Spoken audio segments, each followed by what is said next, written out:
Yo, it is July 23rd, and Jonas Valanciunas is still a New Orleans Pelican. We don't know if he will be a Pelican by the time training camp starts, by the time the season starts. But myself and brother Lito over there going to tell you how the Pelicans can best use him if he remains a Pelican and suits up game one. Let's get into it. You must know that first. Can't nothing and nobody fade what we trying to do and what we about to do. Second thing is, we got this game on our level. You understand what I'm saying? Welcome to another episode of In Space. I am your grateful host, as always, Chris Connor. Shout out to our good people at DraftKings Sportsbook. Shout out to the folks at Birdsall Law Firm. Shout out to the people at Jägermeister. They showing us love. Want y'all to do the same. Y'all see the code at the bottom. If you're listening on audio form, and you've never decided to sign up DraftKings Sportsbook, BOOT is the code for first-time users. Get that money. Be successful. Find a way to change your life one way or another. With me, it's been a while since I've done this on this show. Got the greatest hater in the world, Lito Hernandez. Lito, what's up, brother? Oh man, it's all good. Happy to be here, man. I'm just ready to hate. Honestly, like I my blood is boiling. Like I feel like you haven't offered me anything to hate yet. So I hate you. Yo, man. So if you caught the intro, this show is about Jonas Valanciunas. There was a lot of talk about Jonas not being a part of the team, and that still could happen. Talks about replacement. I did a show recently. We talked about him not being in the starting lineup possibly, and maybe going to a reserve role. But this show, regardless in what form that he's used, we're going to talk about how to best use him in the upcoming season with the current talent that's on this roster. And I think it's an important conversation because for all of his flaws athletically, I do have his defense attorney here who's not dressed to the part. He's in his just came from playing pickleball. I had to had to wrap it up. Oh man, nah, dog. I just want to say, my girl had me. I don't know the rules in pickleball, but we went to 12, like it was a game of basketball, and I figured it was only right since pickleball decided that it was going to take another side of a basketball court, which is happening across the nation for whatever reason. Me and my girl went to 12. We did the best of 3. She had me down like 11-4. But I did what real ones do. I ain't panicked. You know what I'm saying? I came back and won 12-11. We didn't play 1 by 2. And you know what I'm saying? I just want everybody to know that no matter what you're facing in life, no matter what deficit that you have in front of you, you can do it. If I can win a game in pickleball with that deficit ahead of me and I've never played it before, never even played tennis, you can overcome what you're going through. Lito, any words before we actually talk basketball or less nonsense? Yeah. Hey, check this out. I'm taking pickleball courts back across America. If I see any elderly people out there playing pickleball, just know that I'm challenging you on the other side, and I'm probably go lead to you breaking your hip. So good luck. You was about to say pickle golf, and that's crazy. So let's talk Jonas, man. Like he's one of the more divisive conversations. I hope I used that word right just then. What did I say, divisive? It was good. It was good. Yeah. No worries. Right. So, there are folks that think he needs to be off the team. There are folks that think that, he can be a vital part of the team if you simply use him. And there are parts that kind of like in the middle, like me. That's kind of where I stand. I think that he wasn't used properly, especially considering the injuries that the team went through and the lack of offense that they seem to be missing during various parts of the year without Zion and some parts without Brandon.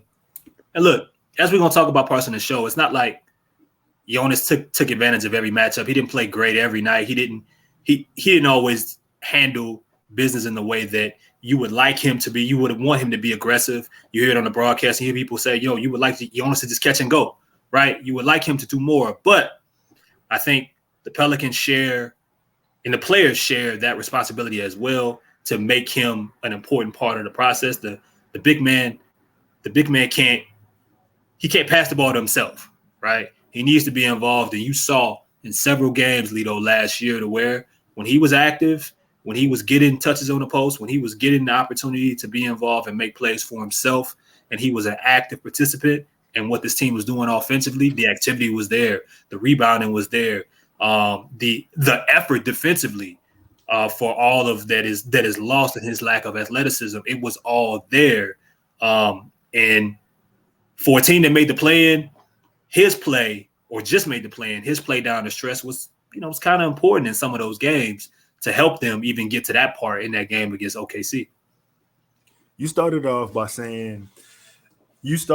talking about his lack of athleticism. The thing is, like, athleticism as a basketball player is important, but what's most important is your IQ.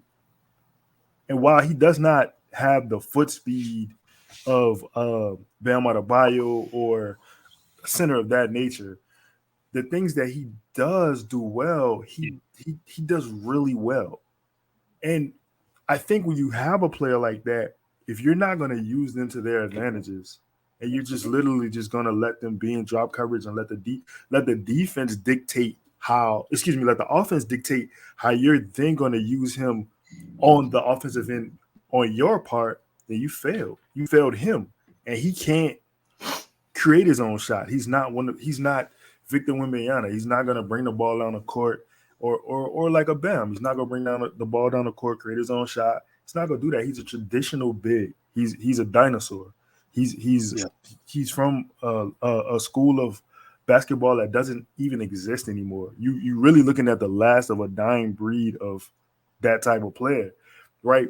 But the thing is, when involved, I feel like and I'm gonna let you get your stats out. I'm not trying to step on your toes, but when involved, it's clear that we play better and we win games. Not only play better, we win games.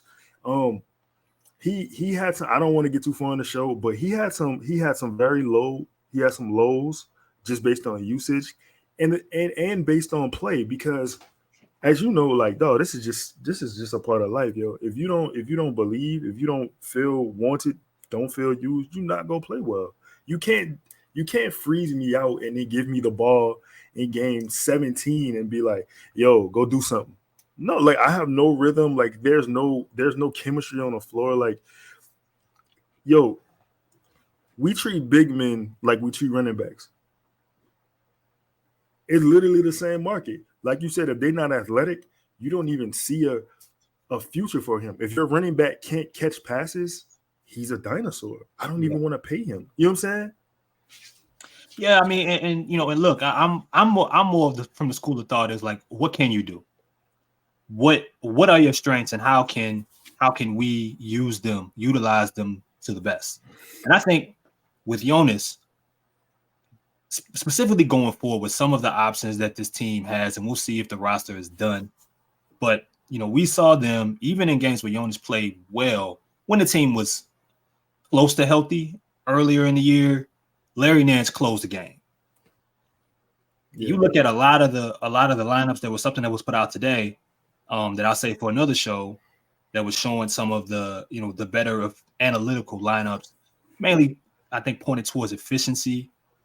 And I don't think any of them had Jonas on them, right? A lot of the better Pelicans lineups from last season did not feature Jonas.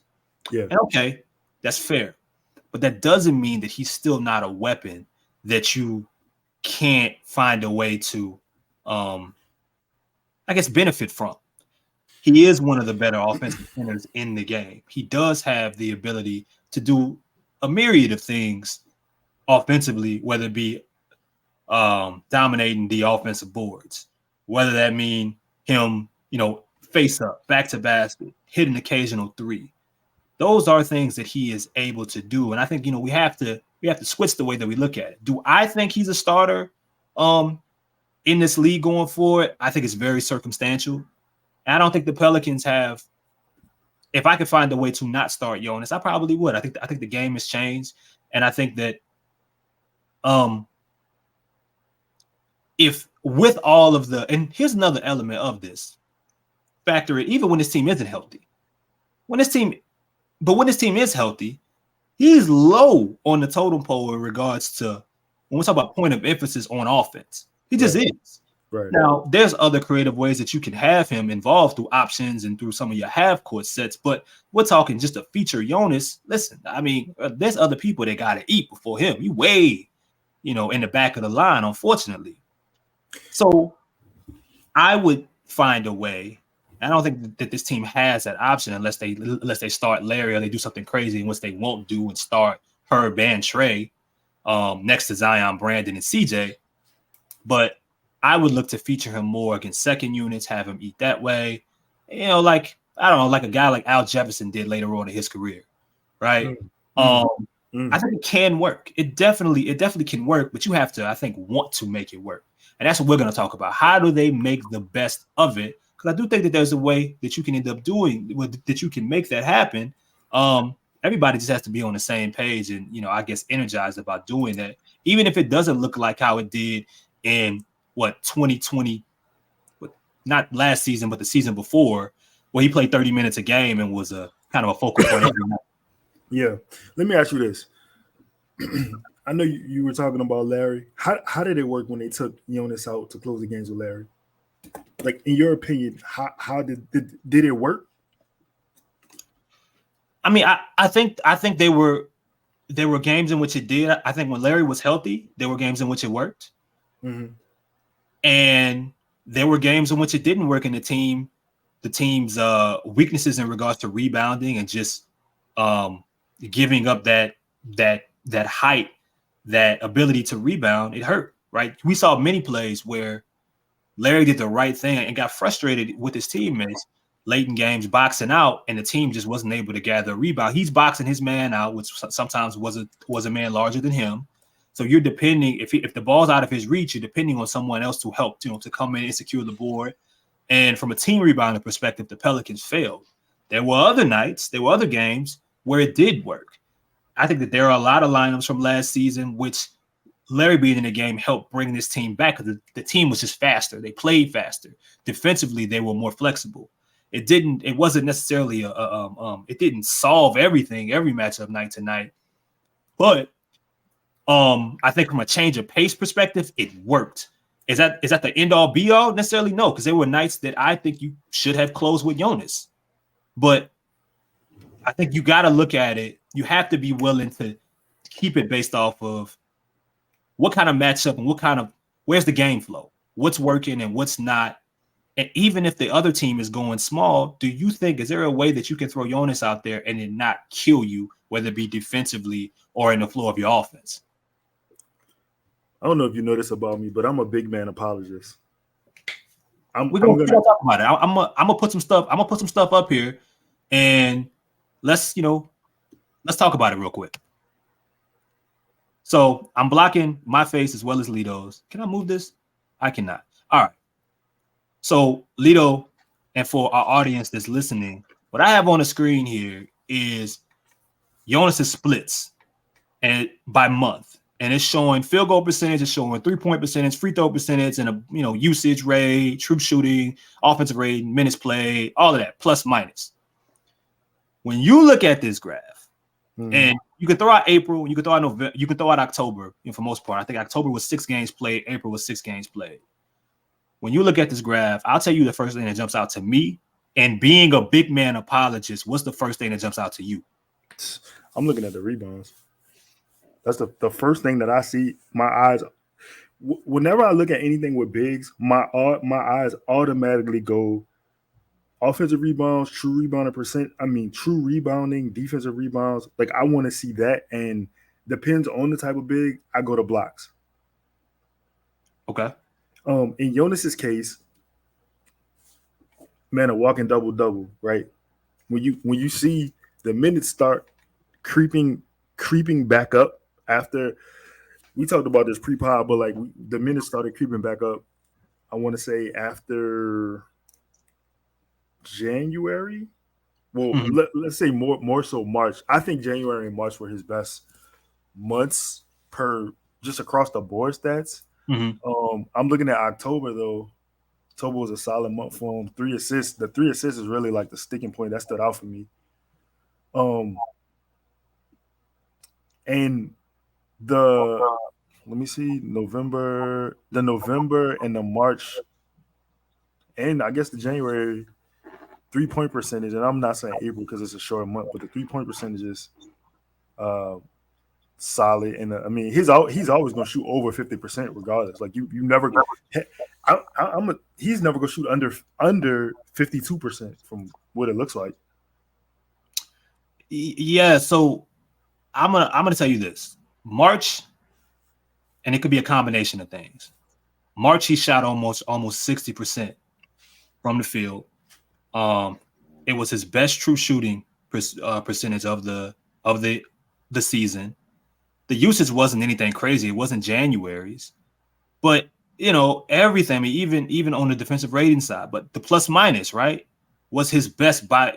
Again, we're gonna throw out October, but you see March and April, and you can lump those two in together because that's when we saw down the stretch him being more involved again, just as a focal point in the offense.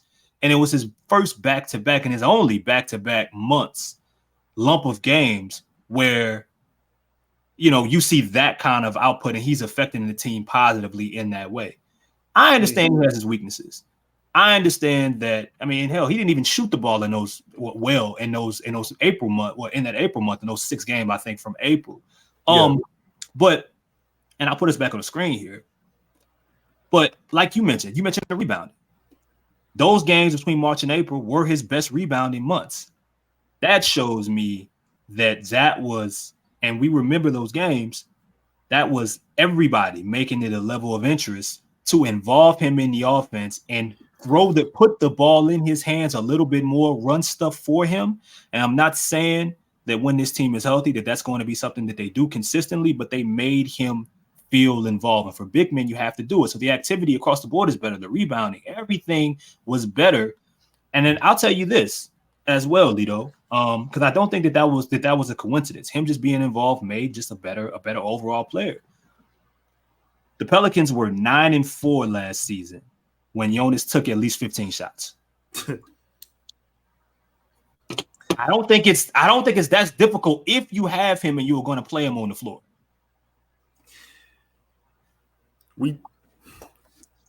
I did a show where I was his defense attorney. I didn't have the season was still going on, so I didn't have a lot of the stats to kind of queue up.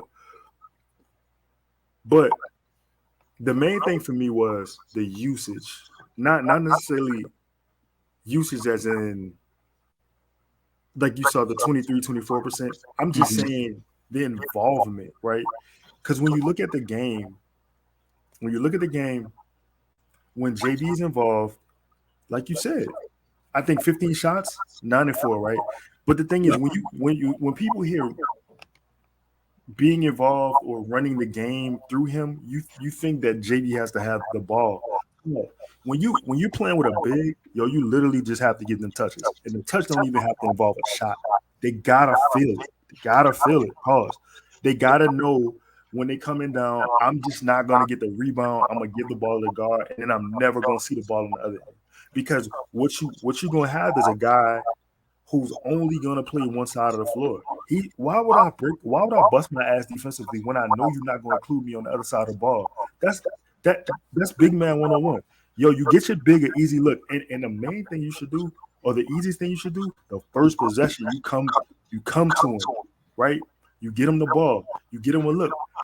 Let's say he misses. That's cool. But at least when you miss, there are good misses. Yeah. Right? I get it in the flow of the offense. I missed it. Maybe I misjudged the depth of the shot, just depending on what a shot was. And then the thing with JV, I realized, or not realized, but I noticed he was catching the ball, or he was getting the ball too far out. He catching the ball mid-post, so far to the 3-point line. It was a couple instances where with bad spacing. Bad passes. We couldn't, bro. It's like 2 players on this team who could feed the post. Like we once Jose went out, Brandon wasn't there. Like I love CJ to death, but Jonas know when he set that pick for CJ, he ain't getting that back on the road. Like, let's just be honest. He ain't getting that back. Like, CJ is going to look for his shot. And I think, you know what? And Lito, that's a good point. I think that there was a lot of, I think this team, they have to get better at finding the road man a lot upcoming. There's so many plays that even if I can't remember the game, I can't tell you what minute mark. I vividly remember this team, and it happens across the league every time. I'm not saying that this is just some crazy sequence that happens in basketball, but I think the team could really improve. And we'll see as they run more pick and rolls. Like CJ mentioned in the spaces we did, that the team didn't run a bunch of pick and roll.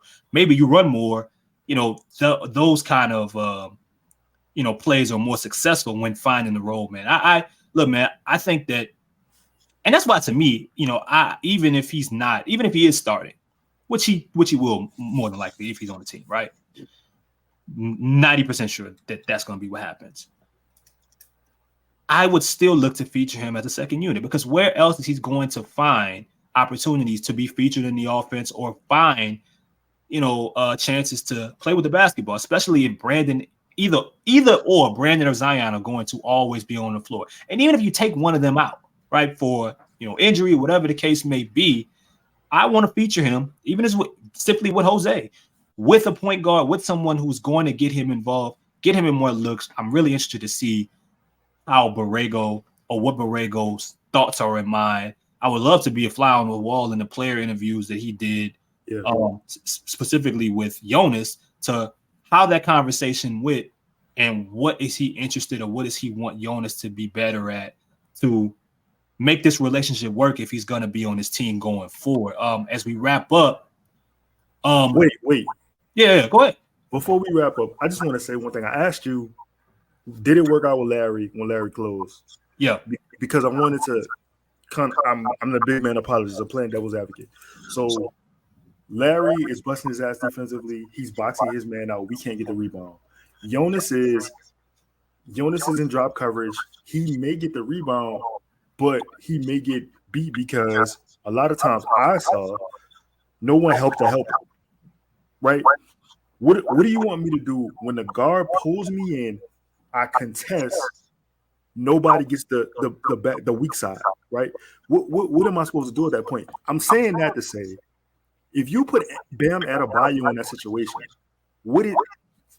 if you running the same thing, dog, if there's the same effort from the players on the perimeter, it ain't gonna matter who you have at center. I like that. I mean, listen, because we, and that's why I said it in the last show I did. And some of the conversations I've been having in, with others and group chats and so on and so forth, like this team has to be better rebounding, period.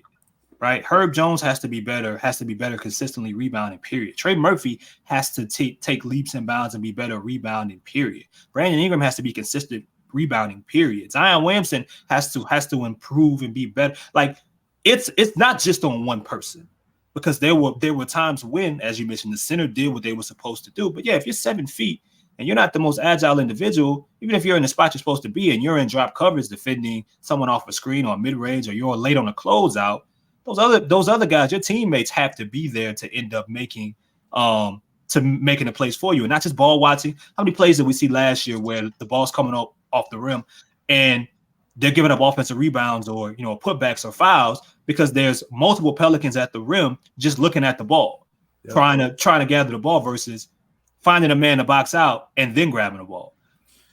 They have to be better there from top to bottom. That was a great point to close, Lito. CJ can't be your third leading rebound on the team. He can't be. One more time. CJ McCollum, Christian James McCollum, he cannot be the third leading rebound on the team. Said it best. All right, y'all. Appreciate it. We got another show that we're going to put together here shortly. I don't know which one between this one and the one afterwards going to drop first, but y'all see it when y'all see it. Appreciate y'all. That's myself. That's Lito the Terrorist. Najee, get us out of here. In the building. I told you last time, get with us or get out of here, man.